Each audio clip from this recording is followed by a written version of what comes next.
कारवाई ही तर आत्तापर्यंत व्हायला पाहिजे होती. कारवाई काय, मात्र चुकीचं कोणी वागत असेल, विचित्र विकृत वागत असेल तर त्याला हे सरकार पाठीशी घालतं. जर देवेंद्र फडणवीसांनी तर आता हा निच्चांक गाठला आहे आणि एवढा लाचार मुख्यमंत्री हा महाराष्ट्रात नव्हता. 135 आमदार त्यांचे असूनही ते इतके लाचार आहे की कोणत्याही मंत्र्याला ते बडतर्फ करू शकत नाही. आणि या सर्व त्यांच्या लाचारीचा फटका हा महाराष्ट्राला बसला आहे. त्यांनी सभागृहामध्ये आता क्लब सुरू केला आहे.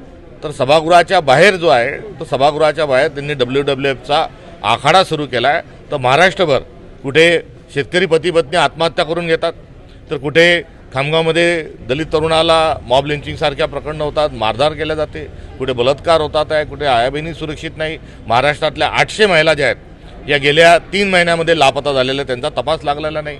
त्यामुळे महाराष्ट्रामध्येही त्यांनी प्रशासनाचा एक तमाशा सुरू केलेला आहे. आणि या सर्वांचा कळस म्हणजे विचित्र बोलणाऱ्या लोकांना त्यांनी आपल्या पदरी ठेवलेले आहेत आणि विकृतीचं दर्शन हे महाराष्ट्र सरकार हे घडून आणत आहे.